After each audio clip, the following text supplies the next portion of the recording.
Hello and welcome back to Swinging at Shins. We are back with our season review. We waited till the UCL was over. We definitely weren't busy. We just waited. Yep. And we have a lot to talk about. I am joined, as always, by the biggest Austin Villa fan for probably 1,000 square miles. That's probably true. It probably is true. Aaron, and our resident Liverpool expert, Woodsy.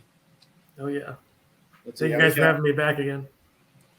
Oh, no, one of us now, part of the ship, part of the crew. Well, I have to live with that.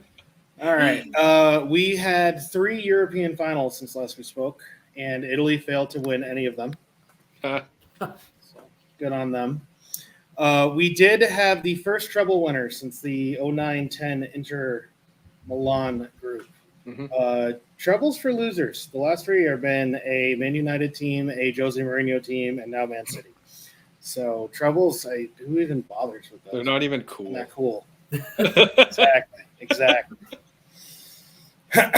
Coming up, so we're going to talk about City, and then coming up on our show, we are going to have a little bit of a spin on a season review. Instead of just talking about what happened, we are going to break teams into: did they overachieve? Did they way overachieve? Did they fall apart? What the hell happened? And Chelsea's going to get its own little special. That's what happened. In the meantime, City treble winners. We got to deal with it, guys. Yep. I am going to change my background because it's going crazy.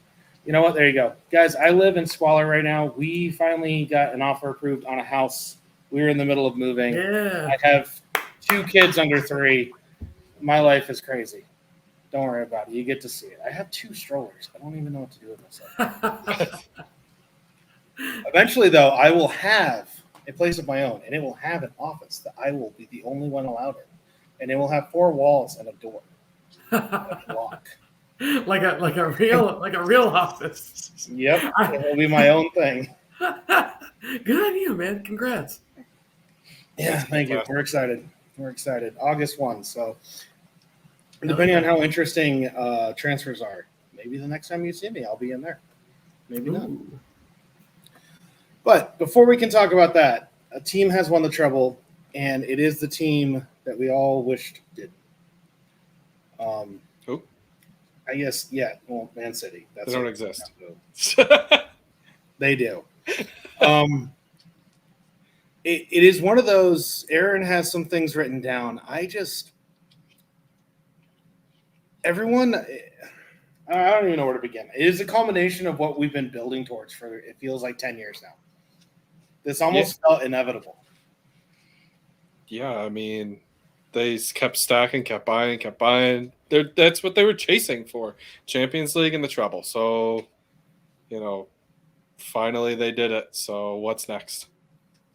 It's kind of like one of the the David and Goliath saying, this is basically David getting his ass whooped because Goliath bought everybody that they wanted to buy to win it, what they wanted to win. It's not. I mean, should we have expected this by now? I mean, this should have already happened by now. For being realistic, they should have already won a treble. They probably should have won a quadruple. For being honest, the amount of money spent, the amount of resources that they have, the amount of illegal things that they've done, and not just the things that they're charged with, things that they've been charged with in the past and have gotten away with. Like, they shouldn't even been in this Champions League final, and they won it. Allegedly. True. Allegedly. True. So allegedly. But still, that's where we're at. I mean, it's still not. I don't really care. I don't think they're not a real. It's like Pinocchio. He's not a real boy. Well, they're not a real club, in all honesty.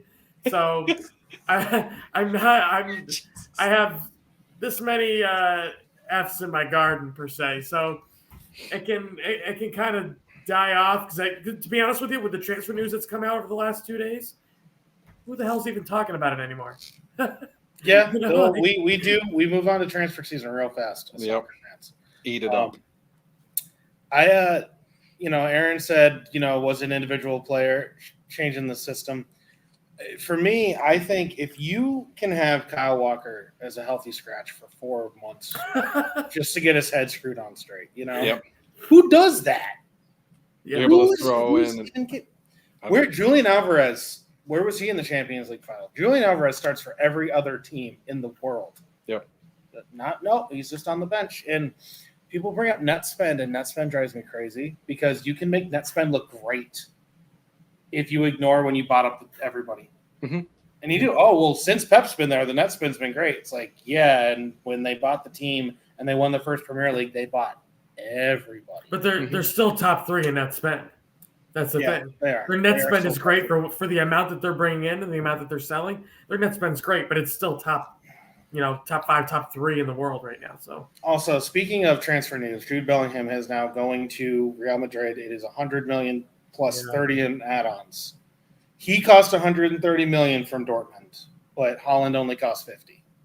Release clauses, man, they're crazy. I will eat a shoe. I will eat a shoe. They did not pay 50 for him. Let's see how much their dads got paid and compare that, and then how much their maids got paid, because there's a lot of money under the table in these deals, and it's not. It has nothing to do with Dortmund. It has nothing to do with. It's all about the players, their entourage, and the amount of money that Real Madrid and Man City have. But my point is, you talk about net spend, and those dollars are not being accounted for. But those dollars are the difference. They're the reason why teams can push certain players across. And I don't want to turn this into the Les Bash City show, because if we're not careful, that's all this is going to be. We have an Arsenal fan, a Liverpool fan, and I mean, I'm not saying that Austin Villa doesn't hate City, but I think Woodsy and I could just say screw City back and forth for 2 hours and then feel better about ourselves. I could just sit here and nod my head and be like, yeah, that's accurate. I got all the time in the world for that. There was a time when we were debating having an episode of just going through all 115 charges one by one, just to make ourselves feel better. The team that they assembled, though, Kevin De Bruyne, he goes down in the UCL. I mean, he goes down in the UCL with a tear. I think of the MCL. That's why I got confused there for a second. A lot of CLs going around. I remember, Aaron, you were talking about him when he was in Wolfsburg, and I wanted you just to shut up about this guy and the player that he has turned into. Oh, he's so you good. You got to credit City players. Man. Oh, they were able to get him, but their core group of guys really decided that they wanted this. KDB was a big one. Gundogan again too. Yep. I know how to turn it on and win. That guy personally, I thought was the player of the season. He was the one. I mean, you go back to his days at Dortmund. He was a game changer there too. The fact that he was allowed to. That's one of the bargains. If you really think about it, that's one of the bargains that City actually got, was getting Gundogan. That's 21 million pounds, right there. That was it? No, stop. Yeah. That's it? In today's day and age, you're looking at a guy that's probably 65, 70 million the way he was playing. So back then, yeah, for sure. Right? If it wasn't for that value, I mean, that's one of those deals that you look at and you go back and you think that's part of the reason why they were allowed to spend so much money. They got certain deals through and over the line that were a lot lower than what you probably could have expected. And people are gonna throw the Haaland deal in there too.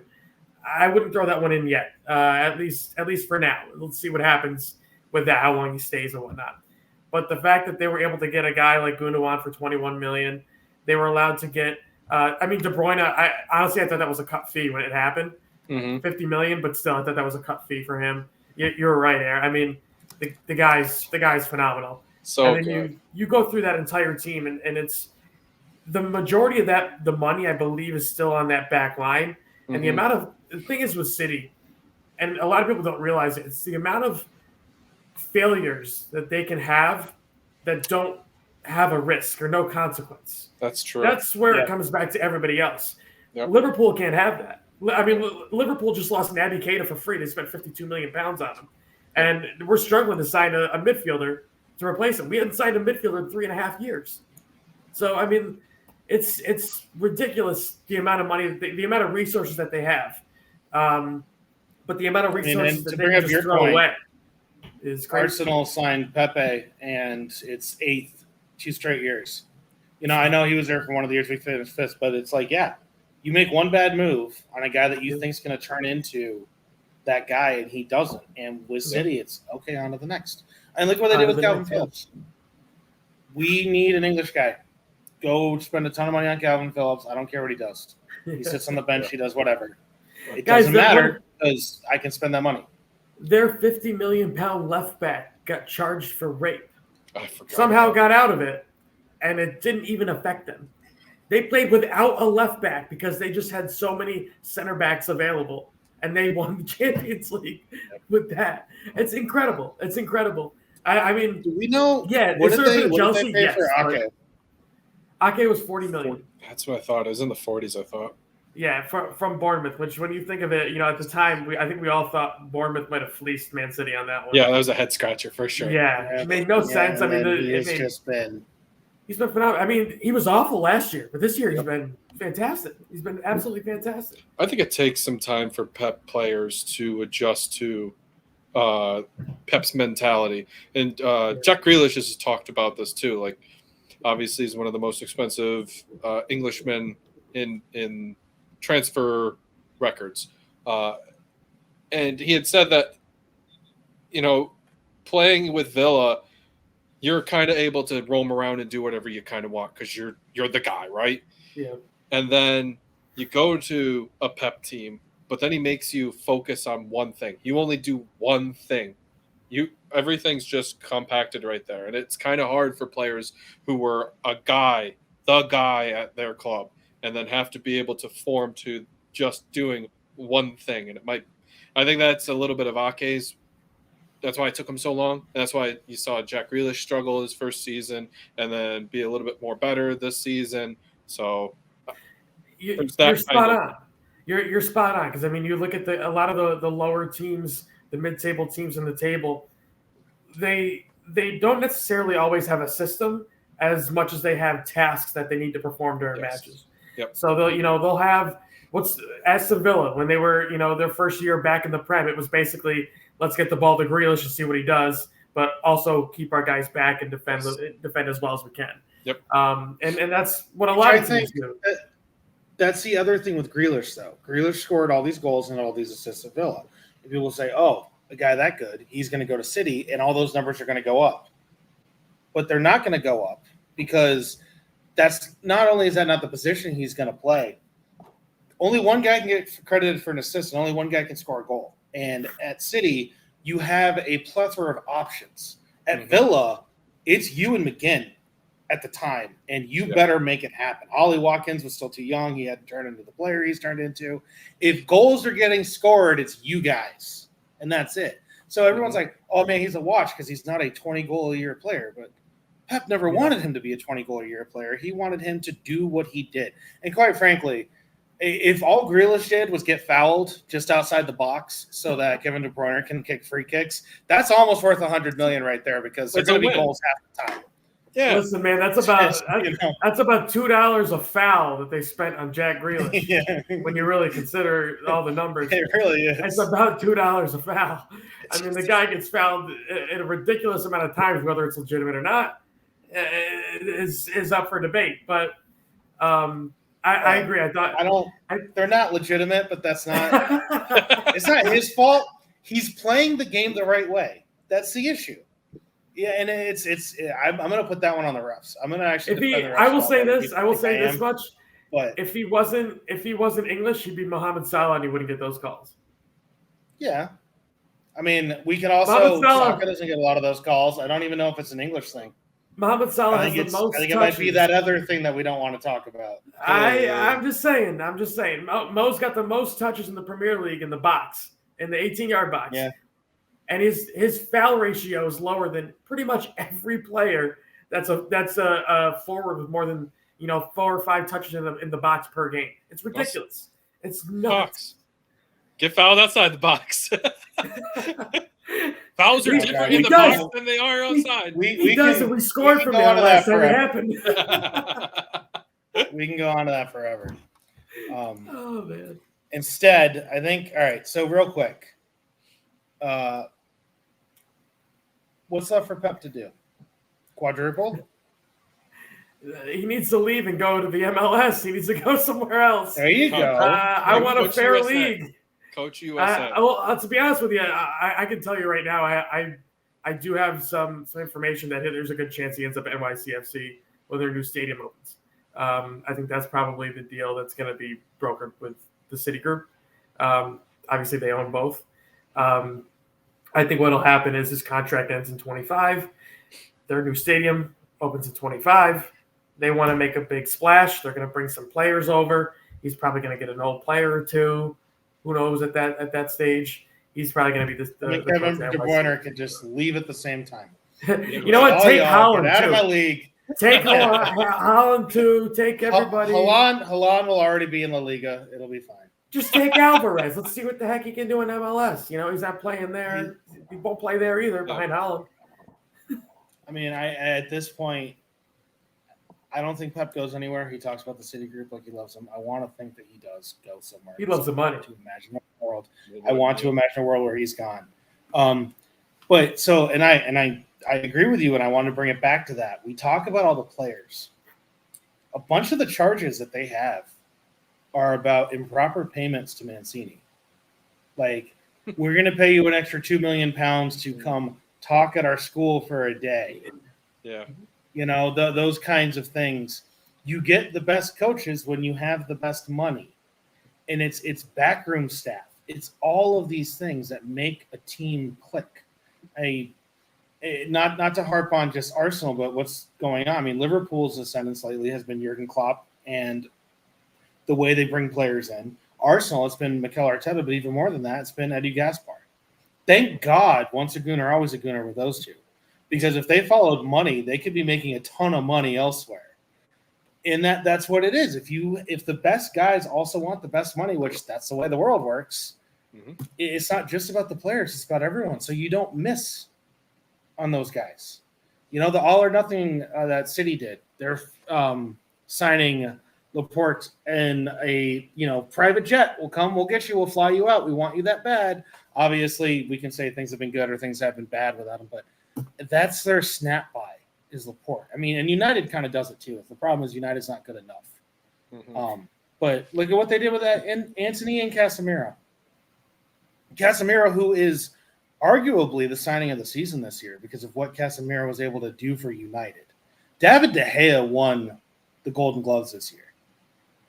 That's how good Casemiro was. He made that happen because David De Gea did not make that happen.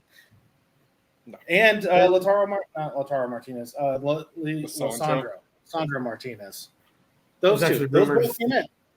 There's rumors today that De Gea might be on his way to Saudi Arabia. Just coming out probably. I think he would be very dumb to not do that because he's not getting paid to play anymore. Probably. I mean, it probably happened maybe 40 minutes before we started today. So hey, who knows? It looks like negotiations are tough between both sides, between him, Saudi Arabia, and United. So you can see what happens there. About the improprieties, the Premier League came out with something maybe a day or two ago, basically, or a lot of the Premier League brass, basically stating that they want, differentials in money, where the team that comes in 17th place possibly makes more than the team that wins the league, to kind of even it out and create more evenness between the league, right? And I get that. I actually like that a lot. However, even by doing that, you're still not solving the biggest problem, which is the way that teams that are state-owned can infiltrate money and throw money into a team illegally. Look at the sponsorships. That's where it all starts for me. I don't know why the Premier League is allowing all these sponsorships. The sponsorship that Newcastle just signed days ago, the CEO for that sponsor on their new shirt, I believe it's called Sela, S-E-L-A, something like that. Their CEO is part of the Qatari fund of PIF that owns Newcastle United. That is illegal under the Premier League's standards, but you don't hear anything about it. It's ways that they can get that money through there. That's how they're going to get money into there. So you got to go back to City. You look at 115 charges. What's to say that they're still not doing most of that stuff now? They are. You're smarter about it. They are. You talk about Mancini and all the stuff there. There's no way in hell Pep Guardiola would have stayed there after the miserable Champions League defeats back to back in the quarters and the semis, and knowing that if he didn't know that he had that money in the bank to spend every single summer and every single winter, he wouldn't be there. He would have went and chased the money. He would have been back in Barcelona with Messi. No, maybe. I mean, Barcelona and their money issues. I'm not, and we're not going to make this just about City. Perfect example of impropriety when it comes to sponsorships. England has a certain amount of foreign aid, like America does, that goes to other countries. Almost to the dollar, the amount of foreign aid that goes to Rwanda comes back to Arsenal Football Club in the form of their sponsorship for Visit Rwanda. Mhm. I mean, that's not what that money's designed for. I don't think it's as egregious as royal families. Let's get the money in a way that UEFA isn't so obvious. But it's still the same type of deal. I mean, we see this also with all the betting on jerseys, which they came together and they outlawed it, but that's because it was going to happen anyway, and they were allowed to save a little bit of face by doing that. They're okay doing that with betting. They're okay getting angry at people that are streaming games illegally. But when it comes to actual states that have human rights violations that are ridiculous, when you actually really dive into those, they don't care because there's money coming back to the Premier League. And the whole reason why this was allowed to happen has nothing to do with states. It has to do with a white guy that no one likes bringing up because it happened a bunch of years ago. But Roman Abramovich started this whole thing. Dirty money he wanted outside of Russia. He bought Chelsea, had won the league once, and now they're trying to tell me London's blue. It's just it was him. It was a Russian that started this whole thing. He's as white as I am. It has nothing to do with color, and I'm not anymore, man. In fact, Chelsea's probably my least favorite team because of that.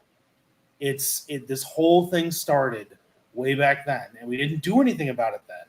So then the UAE went, hey, I have an idea. And now here we are with the Qataris looking at buying Man United and the UAE backing. And it's not just City. It's New York City FC. They have like little satellite clubs all over the place. They have Melbourne. They have a team in Australia. They got a team in the Middle East. They just bought a team in Portugal. They got a team in France. I mean, it's all over the place. They got two teams they got one team in Brazil and another in what the heck is it? There's another South American country. I believe they have another. Maybe I think it's Argentina. Argentina. They have another one. It's a conglomerate. That's Citigroup. It's a conglomerate, and they're using it to City football get around things. That most clubs couldn't get around. And is it smart by their business standards? Absolutely. Mm-hmm. If you can save money and put money where you want to, whenever you want to, that's so be it. That's if you can figure out a way to do that. So be it. But if it's illegally, I mean, come on. At some point, I know the Premier League's making a lot of money, but you gotta put a stop to it. It's ruining the game. You hope so. All right. I want to move on to fun stuff. We got a tier list we're gonna make. It's overachievers versus underachievers versus Chelsea. I'm gonna get this spun up. Let's see here. Chelsea, actually, there's breaking news. Chelsea has just submitted a £100 million bid to swing it at shins to move up into the underachievers. Wait. Oh, really? How much was it? 100 million pounds plus bonus. Okay, slightly below. We got we'll put you all the way up there. Todd Bowley says that's good enough for him. Yeah. Okay. Good. You have Western Union on your shirt. You can tell me. Did the money clear? We're gonna have to wait and see on that one. Actually, my bank. Until then, Chelsea. I'm waiting on the Saudis to clear it through their new sponsorship they made up yesterday that has an English Newcastle area code on it. Okay, that makes sense. Yeah, we'll find out what happens. Could be Stoke. Oh no, it's Sunderland up there. I forget. One of them's like directly across the river up there. I think it's Sunderland. Anyway, so for those of you listening only, we have a tier maker up. It is way exceeded expectations, above expectations, met expectations, slightly below. What happened in Chelsea? And Chelsea is Chelsea because But I want to go first. Nottingham Forest. This is actually going to be one of the more difficult ones. Because Nottingham Forest, like promotion, like not promotion, but staying up, you have to be like that met expectations. But they signed 30 guys. Yeah. I think that has to at least be slightly below. Ooh. I don't think so. Personally, I think it's above expectations. Above expectations to Everybody sign 30 thought it guys was and good. still stay out. But the point is that they were tipped to get relegated because they signed 30 guys. They signed 30 guys and stayed up. And kept their coach, Steve Cooper. That's the big one. That's the one that I think. And there's only 6 teams, I believe, that kept their coach this year. Yeah. They're one of them that's somehow. True. That's true. I would all right, say, can we keep them? Can above. we keep them above expectation? All right. I would say above. I'm gonna agree with above expectations only because of their rendition that happened, their song. It was a Shakira song. I think it was Africa. The one and on hey hey hey, and then it just goes 30 signings. Who gives a fuck? The Reds are staying up like that one. That one gets. I will put them in above expectations for that. And we've for that got reason one of only. those too. We got it goes. His name is Joel Matip. He comes from Africa. That's ours. That's ours. Waka Waka, I believe, is actually the name of the song. It is Waka Waka. Yeah. All right. West Ham. Guys. I had West Ham. I had West Ham, and what happened? And then they won a European Cup technically. They also finished. What was it? 16th, 15th, 14th, 15th. Got it up. 14th. Wow, it just keeps going up. By the time we're done with this, 13th. They're going to be actually in the European place by the time we're done. All right, so this is a team that I think everyone expected to be in the top half. They're in Europa next year technically. Yep. They essentially finished 5th. From what they didn't finish 5th in the league, but from what you get. So a team that we all expected to finish in the top half. At least I did. They ended up finishing 14th, and they won a European Cup. It was the Conference League. So take that for what you will. Met expectations? If we're just talking Premier League, I would put them slightly below expectations. Because of that European Cup, I would put at met expectations. Just as like an outlier. Yeah, you sucked at the league. You were really bad. I mean, I had them coming in 7th this year, and that was bad. Me too. I had them that I thought high. they were going to be good. I mean, I thought they made a lot of good signings that would have fit their team, but then I was thinking David Moyes doesn't use an out-and-out striker that Skamaka is. So that was a useless signing when you really think about it. So I would put them at met expectations. Possibly, if there was something in between slightly below and met expectations, it would be West Ham. That's where they are. But I can't either or. I'm fine with either or. Personally, I'm not going to make this easy because it's going to be a 3-way. I think it's what happened. Because last year they did so good. They're 14th this year, and they won a trophy. That is so what happened? What happened? What? I had I agree. I agree with you, Aaron. That is definitely what happened. However, I'm going to put them in met expectations because I agree with Woodsy.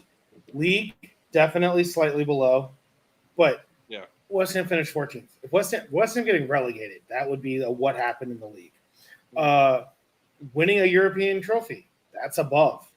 They hadn't won a trophy in 55 years, 45 years, something like that. So I'm going to definitely put them in met expectations because I think it evens out. You got above, you got a below. Good enough. Happy median. All right, Bournemouth. I think Bournemouth is obvious, but I want to hear your option. Go ahead, Aaron. Well, I'm thinking it's met expectations. Really? They stayed up. Yes, they stayed up. Why not? I guess it's not. Right, what are you, Woodsy? What are you? I'm going above expectations. I thought the way they handled the first half of that season. The first half of that season was miserable. I mean, it doesn't get much worse than that. I know this seems like a long time ago. I agree with you, but I know this seems like a long time ago. I want to bring you back to the summer of 2022.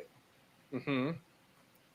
Everyone and their mother, everyone and their dog, and their cats had Bournemouth in 20th. Yeah. Just going down. They came out with a video about it. Really? I don't Just, remember. oh, yeah. Everybody picked them, including myself, 20th. Like, all right, Bournemouth is going down. Who else maybe goes down? I don't see how it's not way exceeded expectations. They weren't even in a relegation fight. I could agree with that. Huh. I could agree with that. Now, It's definitely at worst. Woodsy, I want you to above finish your expectation. point. But I was just, when you consider how much we all thought they were going to be awful, and then the Scott Parker thing and the firing happened. I mean, I could have told you from the October. get-go. I could have told you from the get-go they were going to be crap at the beginning of the season when you have Scott Parker as a head coach. That guy's one of the worst managers I think the Premier League has seen in the last decade. And yet nobody talks about him because he's a white English dude. I think that's ridiculous. If it was He dresses very well. yeah. I mean, that's about the only thing he can win a trophy in is the way he dresses. But outside of that, I thought they were beginning of the season, I thought they were absolutely atrocious. No form, no will to actually try to win a point, let alone a game. Win a point. Just win a point. Give me a draw. Couldn't do it. Second half of the year, I thought they were phenomenal. I thought they were one of the most dangerous teams in the bottom half of the table. I thought Dominic Solanke came on. I was proud of him, the way, former Liverpool guy. I was proud of the way he kind of, evolved over the season. You look at a lot of guys. You look at who's the other dude? Scored the winner against Liverpool. Can't even think about it. Big, tall, Philip Billing. Oh. That guy, I'll tell you, transformed from a totally different player from the month of December to the month of February. Totally different player. You know what, Aaron? I'm sorry. I'll agree with you. Way exceeded expectations. I will. You talked me into it. Think about the matches they won this year too. They handled Tottenham. They beat Liverpool. After they lost 9-0, they beat us. Arsenal had to have the comeback of the season. Nelson's goal got picked for like I forget what it was called, game breaker goal or whatever. Yeah. And that was back when Arsenal was it was goal of the month. I think it wasn't picked as goal of the year from like a merit standpoint, but I think it was picked as like the most game-changing goal. Yeah. That's what it took to beat these guys. And even then, everyone's like, they're still going down. And now they finished 15th. They weren't even in a relegation battle for a while. They secured being up for a long time. There was a point where they finished 15th. Was that the final standing? Yes. Yeah. There was a day, and I think it was like the 32nd, 33rd game week, where they were 1 point behind Chelsea. 1 point behind Chelsea. Yeah, like that's ridiculous. They finished 5 points off Chelsea. Bournemouth finished 5 points off Chelsea.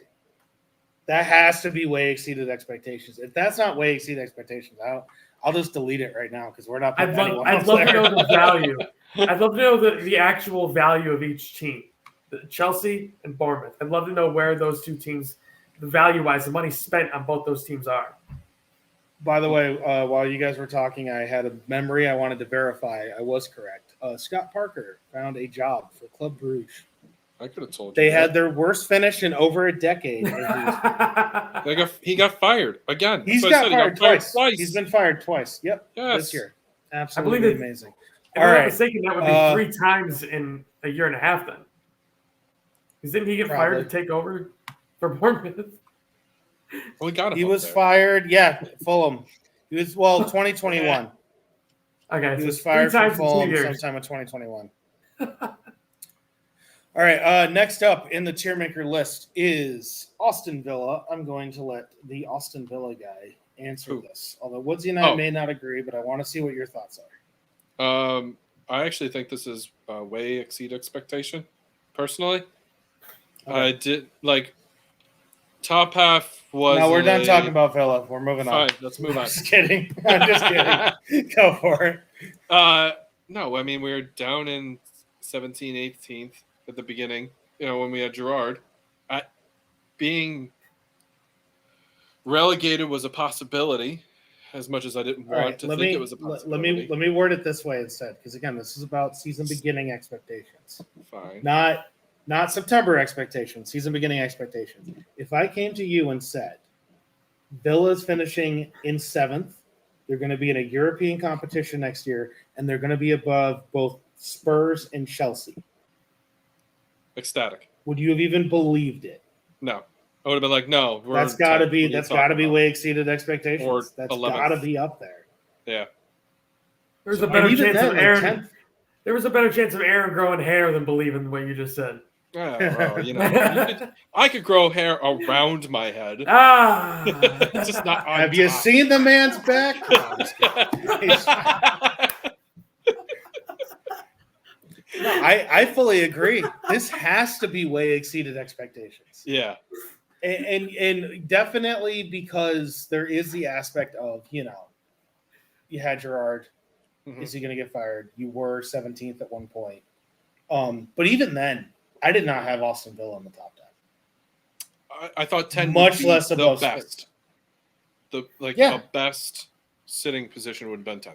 I would have been happy. Now, in fairness, that's because I was expecting other teams to have done better. You expect Spurs to be higher. You expect Chelsea to be higher. I expected Leicester to be a lot higher. Yeah.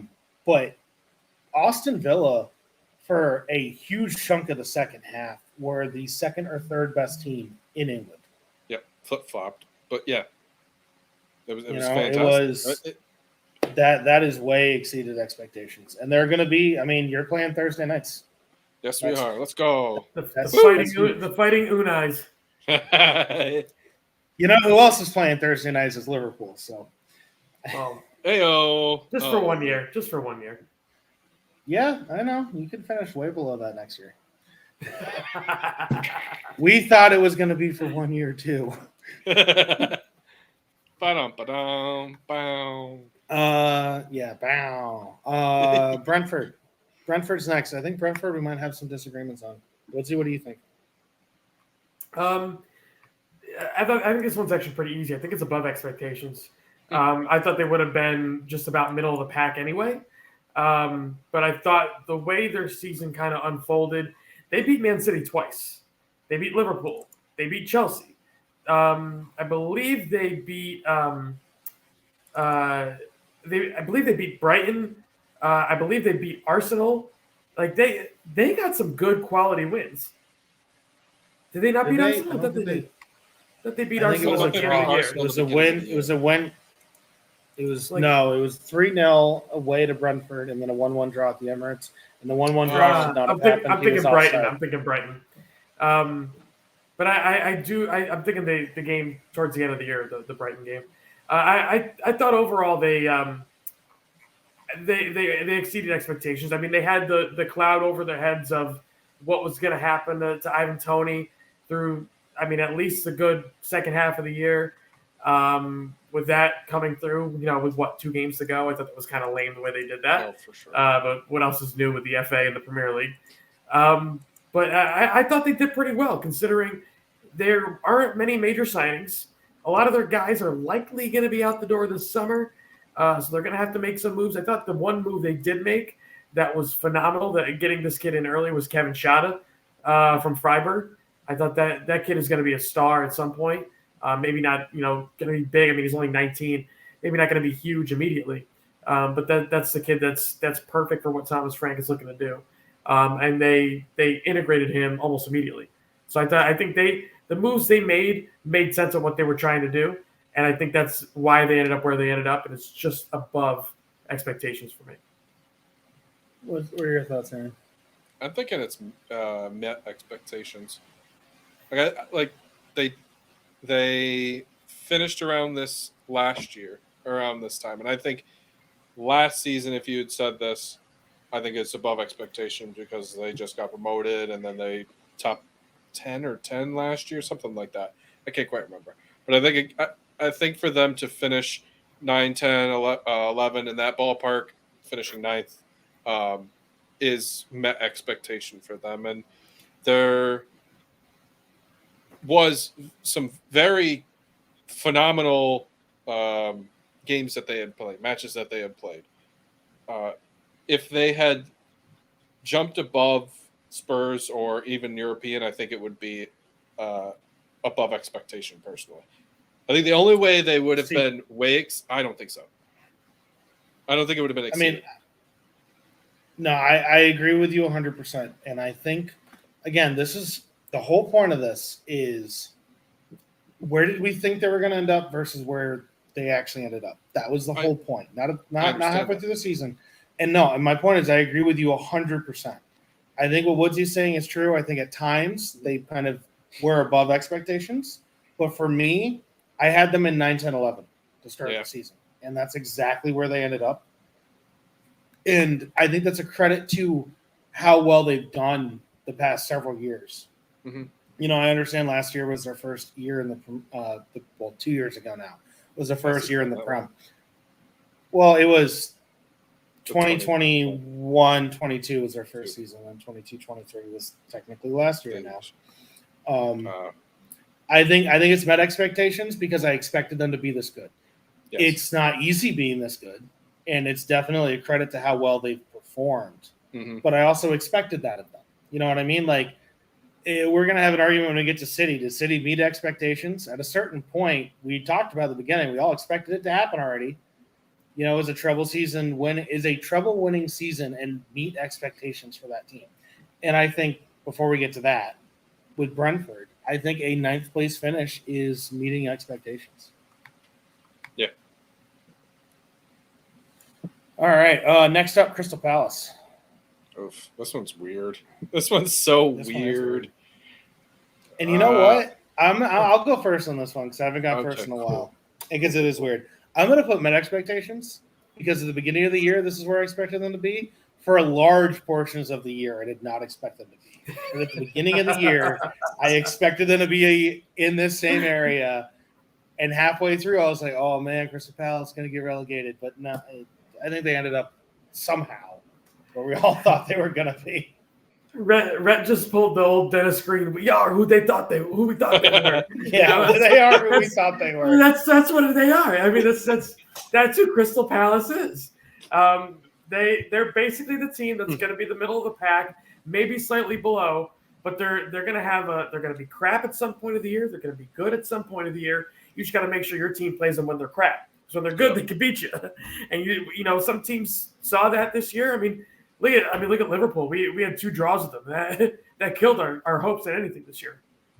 Just those ties alone. When you think about it, I thought getting rid of Vieira was stupid, in my opinion. I thought that was one of the dumbest mistakes they could have made. I know that they were struggling at the time, but my goodness, the guy's working on a budget, less than the fat kid at the grocery store. He's got nothing. So they had also just gone through one of the hardest stretches of games. Yeah, I'm looking that up. Of matches that anyone had to deal with. Yeah. And then they were going into one of the easiest stretches of matches that anyone's going to deal with. And now it's like, oh, Roy Hodgson saved them. It's like, hey. It was the same team. Roy Hodgson. They played, since January 1, they played Spurs, lost. Southampton, oh, that's an FA Cup, don't care. They lost to them too. Chelsea lost. United drew. Newcastle drew. United again lost. Crystal Palace to Brighton drew. Brentford drew. Liverpool drew. Lost to Villa. Lost to City. Lost to Brighton. Lost to Arsenal. That's 3 months right there of just terrible games to play. And then on their back half, it was rough. Leicester City, Leeds, Southampton, Everton, Wolves, West Ham. The 3 relegated teams in a row. Yeah. The 3 teams that went down, you catch in a row. That means you're catching hard guys on the other side in a row. That's what it is. And you drew one of the Man United matches. That actually killed Man United's momentum. Yes, it did. It really did. That's why I brought that up. That was the one. Yeah, that was the one that killed it. Not enough, unfortunately. Not enough. That was that Olise free kick goal. Oh, that was I watched that again. It was in like the 89th minute or something. It was dying in the game. Yeah. All right, moving on. Everton. What about him? I think Don't- above expectations. Oh, I was do. gonna say the I same honestly thing. do. oh, They got worse. They were 17th last year. They got worse, and they still managed to stay up. That has to be above expectations. You're so right. How can somebody get so much worse yet still be in the league? I mean, it just shows you how top heavy the Premier League was last year. The teams at the bottom were so bad. You look at the point totals. I mean, what did Everton have? 31 points? 36. 36? I mean, usually, what do they say? 34 usually gets you over the top. But I mean, you look at 40. Technically 40. 40 is the yeah. magic number. You want about a point a match. A little bit and more. how much did they stay up by? Was it a point or was it 2 points? 2 Same. technically. It was 2 points. It was 2 points at the end. Gotcha. Because I remember Leicester, they beat Leicester 1. And that was a Bournemouth match that just Bournemouth never gave up. They didn't. Yeah, they didn't give a. We're here. We don't care. We've already stayed up. That's pretty. Everyone's and they didn't freaking have Neto. out towards the end of that match. Stop! Just blow the whistle. I'm like, Bournemouth is miles away from the goal at any moment. They don't care. They're not trying to do anything. They gave up 2 or 3 weeks before that game. If you really think about it. Yeah, I think this has to be above expectations. They got noticeably worse. And even if we're gonna call in the middle of the season, Anthony Gordon, right? He's the guy who left. I always screw him. Yeah. Yes. They had a guy and he leaves. It's just they just get worse. Well, here's where you can't put him anywhere else. That 1-0 Arsenal, I still think it's the worst Arsenal match I saw all year. This is why you can't put him. Yeah, that was bad. That was tough. I do remember that one. You can't put them anywhere else other than above expectation, though. Like you realize that, right? Because if you were to tell, we can put them in. But you couldn't do because I expected them to be 19. I expected them to be. I had it going down. What I'm saying is, you couldn't put them as met expectations because that's not what their expectation was. You couldn't put it so slightly below either because they stayed up and they got bad. And I guess maybe what happened, but with this, we already kind of expected that from them. So the only place to put them is above expectation. Yep. I mean, I could also put what happened because how do you stay up? Why are you still here? Like it was one of those. If I went into a coma in August and then came out a year later and Arsenal starting their fucking season at Goodison Park, I'd be like, wait, did we both get relegated? What happened? All right. Next team, gonna let Woodsy start it off because it is Liverpool. You can just put them right in that what happened, guys. And do you think they finished fifth? They finished 4 points off the top four. It was what happened for most of the year. I agree with that. It was always going to be that way because of what happened in the summer. We went into the past summer knowing we needed a midfielder, at least one. And instead we got a 19-year-old kid that we're going to probably ship off to Leipzig and, a right back who we just sent out on loan already for the next season. We didn't do anything. Who's the 19-year-old kid? Fabio Carvalho. He's looks like he's going to be going on loan probably to Germany at some point. Not confirmed yet. But Leipzig's trying. Didn't you get Darwin Nunez over those? Sell him. That was it. But we also had to get rid of Sadio Mane to do that. That's the thing. So you lose a lot. You gain a lot in Darwin. You lose a lot in Mane. So it kind of evened out there. Look at what Darwin hasn't broken anyone's lip yet. There's been no fights. So maybe one or two. I mean, the thing with Liverpool is you look at, they just signed Alexis McAllister, this past week. If that was done last July, this team's a top 14.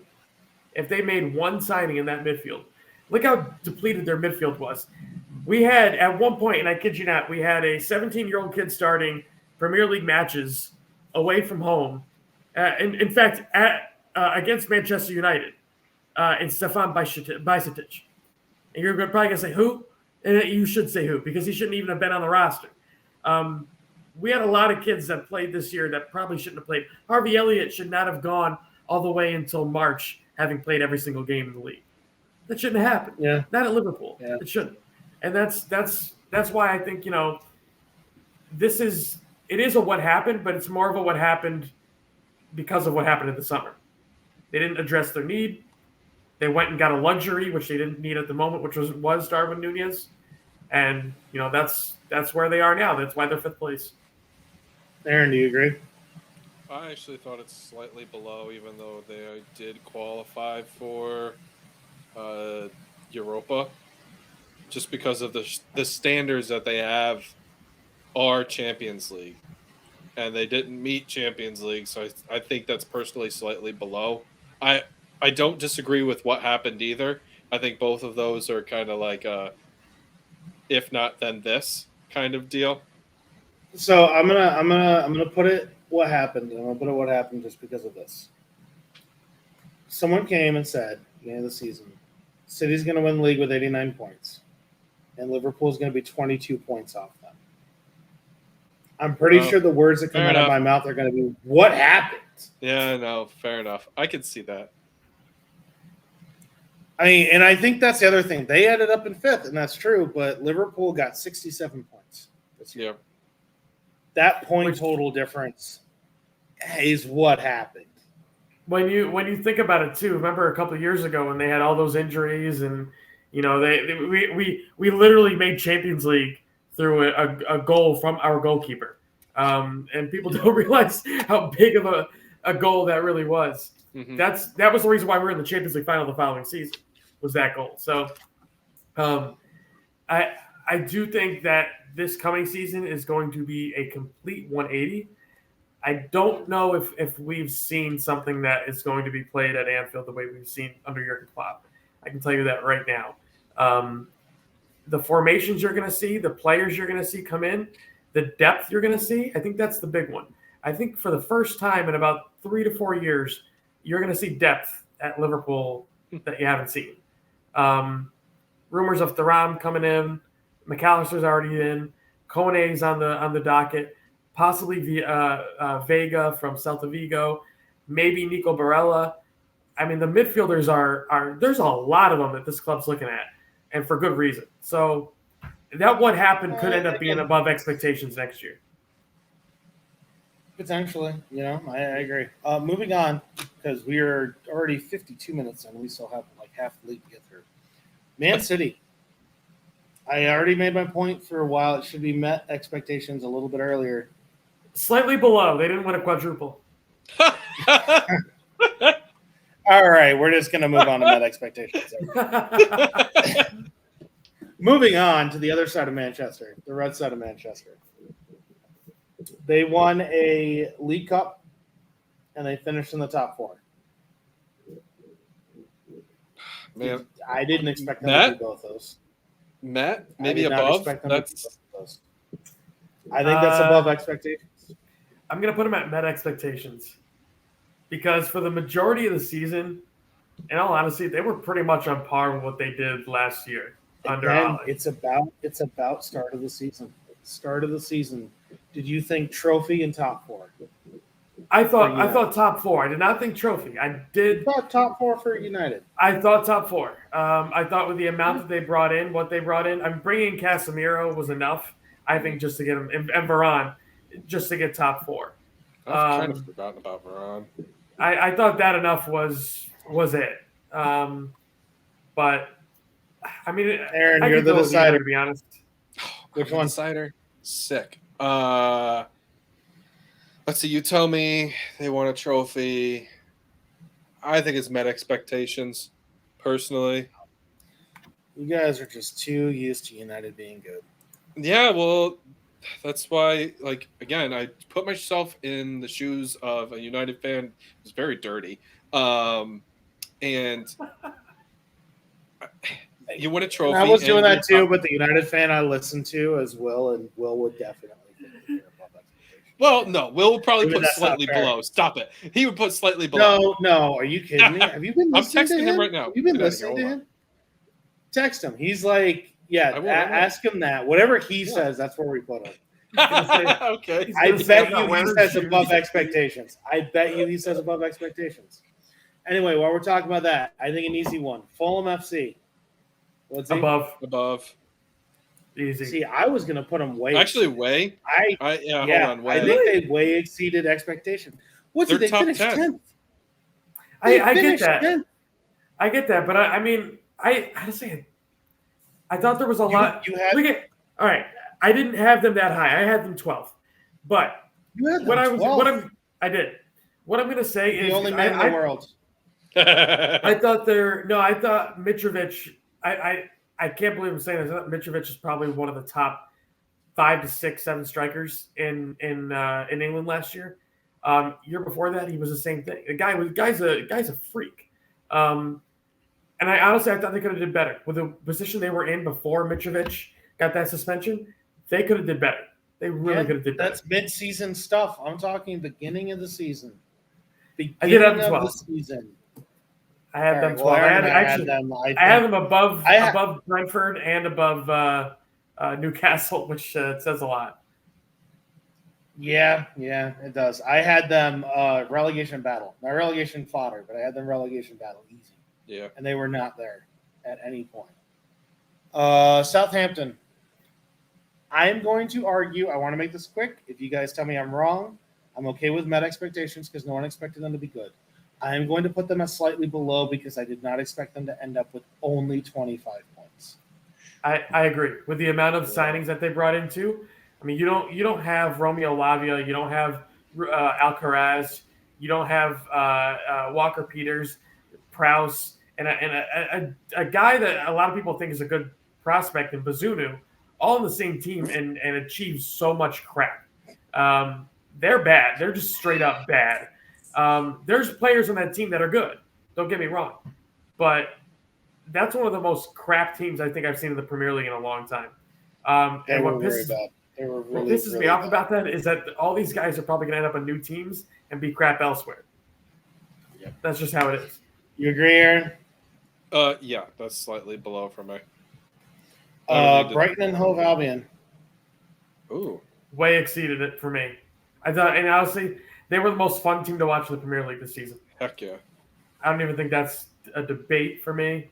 I had them at above expectations because I honestly expected them to steal. I expected them to be 7th, actually. I expected them to steal that the Conference League spot. I really did. I had them 9th. I didn't have them quite that good. But that I'll tell you, that team, the way they came on, Evan Ferguson's got to be one of the biggest surprises this season, right? He's a stud. Wow, how Absolute good is he? stud. That kid can stay healthy. I mean, he reminds me a little bit of Harry Kane. The way you watch his movements without the ball, I think, are fantastic. And his ball striking ability, the way he's able to take like snapshots. Oh, it's stupid good. That's the word. Stupid good. Stupid is the word. I'm okay with way exceeded expectations. Like I said, slightly below expectations. CL or bust. I almost feel like there should be a Brighton section to this. Like there's a Chelsea section to this where it's like I expected them to be good. And I have to put them at least in above expectations because they're playing in a Europa League spot next year. But also, they're Brighton, and I'm kind of not that surprised. Mm-hmm. I feel like way exceeded expectations would be a Champions League spot. I kind of do. But I'm okay if you guys are okay with way exceeded expectations. Yes. Good with that. All right. Next team, the mighty Arsenal. 84 points. 5 points off a title. I don't see how this also isn't way exceeded expectations coming into the season. I agree. Yeah. I agree 100%. We were picked to maybe be 4th, in 10% of all people's anything. Led the league for 274 days. I think way exceeded expectations. You've all heard my thoughts on this. Leeds United. I think we are in slightly below / what happened territory here. Yeah, it's where I was debating those two categories. It's what happened for me. And it goes back to January with Jesse Marsh. You don't bring in an American player who you know you're bringing in for the style of play that Jesse Marsh has, and then all of a sudden let Jesse Marsh leave before he even steps on the pitch. Like, the decisions from the hierarchy at Leeds are deserved for what they had this year. It's what happened for me. Like, they were on fire for 2 straight seasons. Like, they couldn't be stopped. And I think the problem is they didn't go out and sign another backup striker, somebody for competition for Bamford, or when Bamford was injured or stays injured, because he's always got those injury-prone capabilities, and they just didn't do it. So the management is pretty poor at that point. So it's what happened. I agree, and I'll tell you what, I would even go as far as saying, yeah, it's a management issue. Yeah, it's a hierarchy issue. But you look at the players on the pitch, and I don't know if I can say that Weston McKennie gave it all he had when he came over. I kind of felt that way too. It kind of felt half-assed. Yeah, it really did. It's more of an audition for the Premier League than it was like, I'm here to be in the Premier League. It's an audition for a new job, basically. Yeah. He knows when he goes back to Juve, he's not going to be playing that much. He's probably going to be on the bench there, depending on what they do and their situation. They got a lot going on. Yeah. There's a good chance he's going to end up on a new team next year, and it's probably not going to be Leeds. To be honest with you, I could see a team like a West Ham or somebody like that, running up to get him. But you would think if you were auditioning for a new team that you would try harder. You would think, but then I think everybody on that team looked like they were kind of already accepting relegation at that point. Yeah. All right. Moving on. Leicester Football Club. What happened? There's only one player for them. What happened? Yeah. No, Chelsea. What? Chelsea. I just put them at. You know what? I'm actually okay with that. They are also Chelsea. They didn't spend $680 million or whatever, but my God, they were poor for just huge swaths of the season. They were just awful. Yeah. You can argue the best game they played all season was the last game they played all season. That's accurate. I won't even disagree with that. It's so bad. Yeah. I'll tell you what. It was so awful. I've never seen so many games this year from a single team in which a single team has shot themselves in the foot more often than them. Yep. There was a game this year, New Year's Eve, I think it was, against Liverpool. Liverpool did not score a goal in the match and won 2-1. Liverpool won 2-1 without scoring. Yeah, Wout Face. Pretty bad. They allowed 68 goals. The only team that allowed more was Leeds. Oh my God, I did not know this. What? Okay, I'm sorry, Leeds. We almost got to put Leeds at Chelsea too. Leeds allowed 78 goals. Bournemouth allowed 71. Bad. I mean, you look at the two defenses of those two teams. You might as well have turnstiles back there because that's what they are. Shambles. Yeah, I mean. All right, I'm gonna lead Leeds with what happened. Leicester City goes into Chelsea. I think that's fair. That's just absolutely insane. They were so bad. Yeah, they were so bad. I can't believe it. I don't remember the last time I remember thinking that a team was this lucky to be in 18th. What do you think? Kasper Schmeichel leaving shows how bad that defense actually was. 100%. Like how good Schmeichel was versus, that whole tandem. Kasper Schmeichel's on that team, they stay up. I think so too. Undoubtedly. Like I know that he was kind of deteriorating as well, but there's no way that they would be relegated if he's on that team. And you look at the points they gave up. How many of those were stupid goalkeeper errors throughout the entire course of the year? Danny Ward was awful. Everson wasn't much better than that. Yeah, I mean, there wasn't great goalkeeping there, and I think that was a major. I think the confidence in their defense fell off once Schmeichel was out the door. That's true. I can see that. And I could say that's probably the singular reason why they're relegated. I think they come back up next year to say, but they scored 16 more goals than Everton. Yep. No, 17. 17. What are you talking They about? scored 17 never more mind. goals than Everton. They scored 17 more goals.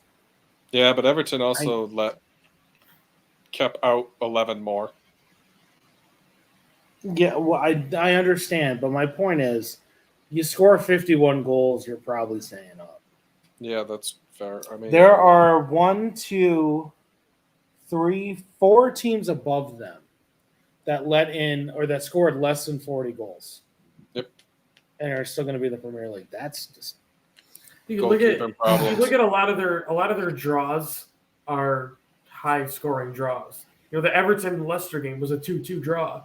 That probably could have been 4-4 or 5-5 when you really watch the game back. You know, true. Yeah. All right, moving on. Newcastle, I had them above expectations.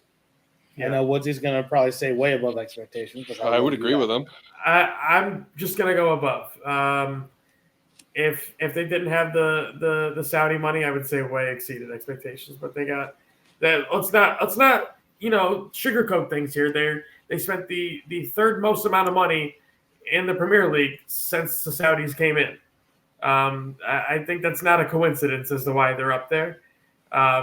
So I would put them as above. Yeah, they got into the Champions League places. I think that's a little bit much. I thought they were going to get into Europa, but I mean, what are you going to do? I thought you had him pegged at 12. Newcastle? Yeah. No, I think I had Fulham at 12. Oh, that's right. I'm sorry.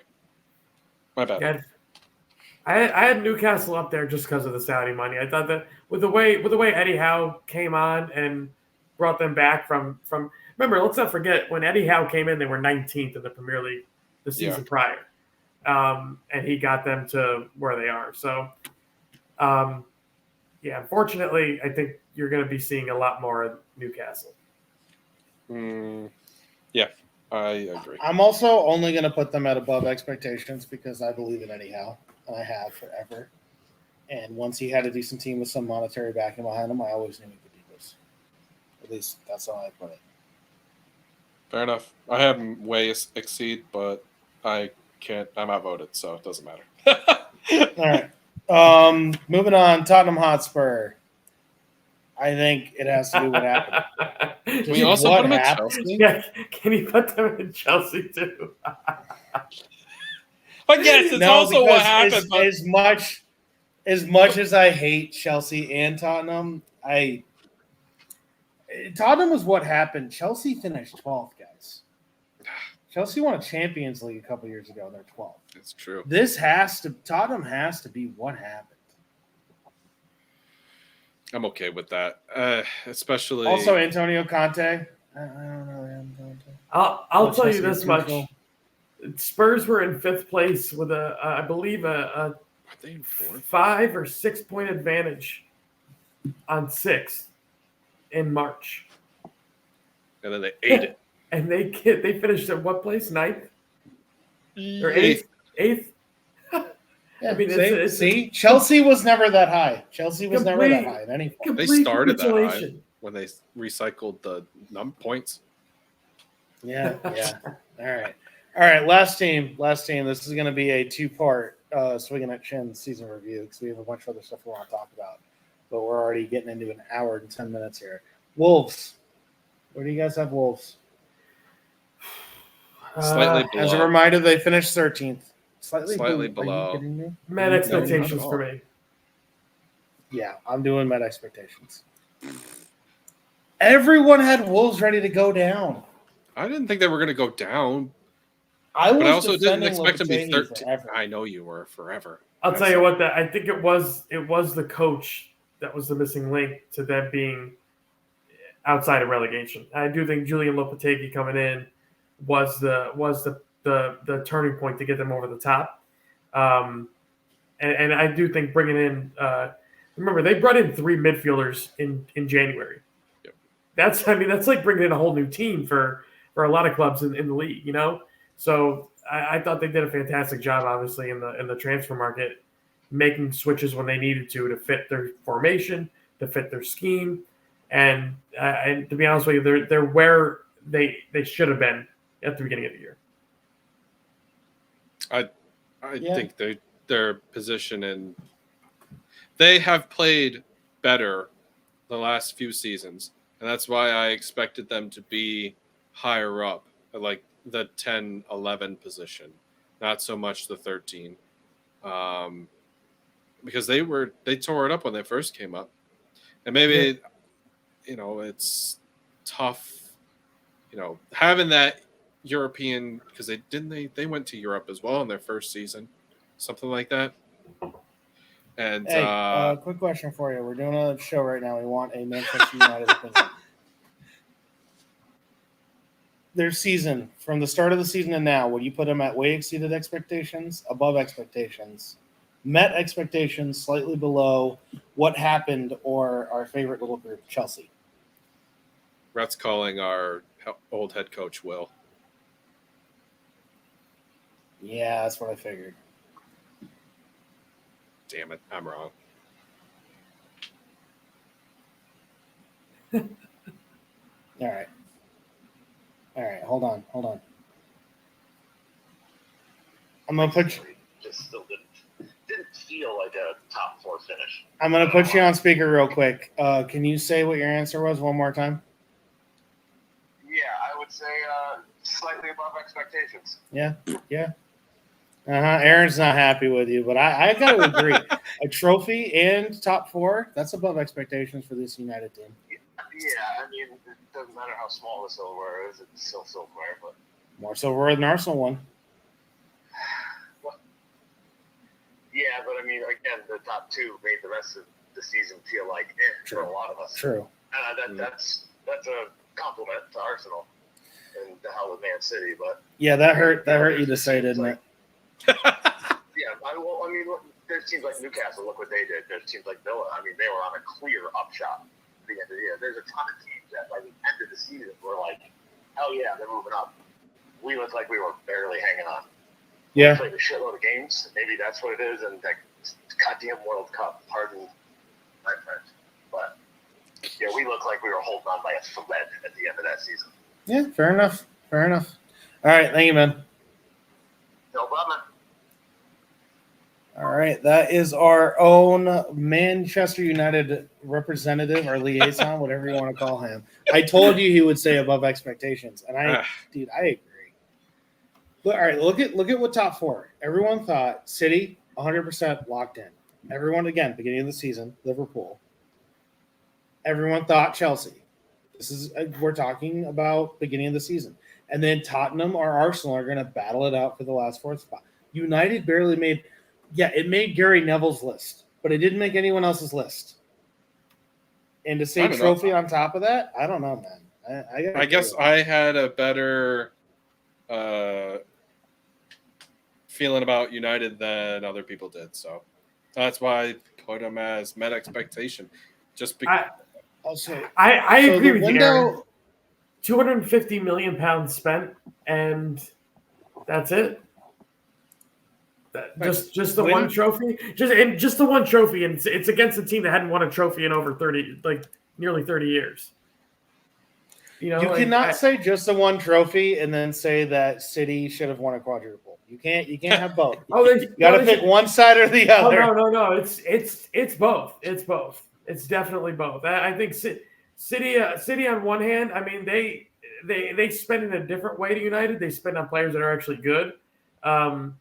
Compared to United, who I don't think are really spending on play. I think they're spending on players for the name and the what is it, like the ability to spend the money and to have the player. All right, Brewster's million is United, yeah. And then you have City, who are spending on players that are actually going to fit their system. Yeah, that's the difference between the two. Here's my final argument. Here's the most lawyerese I will ever get on this show. Boom. I said in August before the season started. Casemiro was signed right before it ended. The season had already started. He doesn't count. Casemiro signing, I agree, changes a lot. But technically he wasn't there. And at the start of the season, right before Arsenal kicked off against Crystal Palace at the start of the season on that Friday, when they didn't have Man United, when Man United didn't have Casemiro, I don't think anyone expected him. Anyone expected United to do this. I mean, technically, if you I wanna think agree about it, now. Casemiro really didn't play that much of the season anyway because he had how many red cards? True, but every time he played, they seemed to have a freaking clean sheet.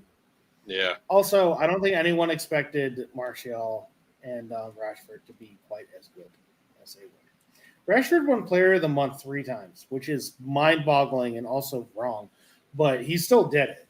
I think that's down to the fan vote for at least 2 of those months, but Probably For is. sure. I to be honest with you, All the right. fact that Martinelli and Saka didn't win one, Saka only won one at the end of the year, I think it was. I think a lot of those Player of the Month and like those votings by the fans are becoming more and more garbage.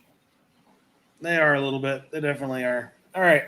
That is the hour and 15 mark when it comes to us. So this is going to have to turn into a 2-parter. We still have we want to put together. We're going to see if we actually pull it off because again we're all very busy. We want to put together a best 11 of the season from a new signing standpoint, and the most disappointing 11 of the season. Yes. That's going to be so fun. Let's go. I got a couple like Skamaka and Richarlison definitely. What's our formation? Can I ask? Oh, stop. Anything you feel like. Run 2 in the back. We're gonna make the best formation. We're gonna make the best formation for what fits. So, all right, keep an eye out for that. I'm not 100% sure when that's gonna drop, but it's gonna come out. Also, you guys may have noticed we're not talking about the new schedule. That's because the new schedule comes out a couple hours after we record this. That's just the way it is. Welcome to show business, baby. We will also hold on to your true falses, guys, because we're not going to come up with new ones between now and then. So keep them in the rack. We're going to try to stay a little bit more on time next time. Although I think this was a great episode. I think we had a lot of fun. Going through 20 teams is always going to take a while. I think our only issue was thinking that it wasn't going to take a long time. That's probably fair. All right. Anything else you guys want to add? Nope. Beautiful. I'm right. hoping my team spends money in the summer. That's all. That is true. If Arsenal end up signing Havertz before Rice, I don't know what to make of that. But that will be a conversation. If they sign for next Havertz, week. you need to have a talk with Edu because why are you helping out Chelsea with their financial forthcomings? They're literally, I kid you not, Chelsea. What's today? We were recording this on June the 14th. Chelsea are nearly,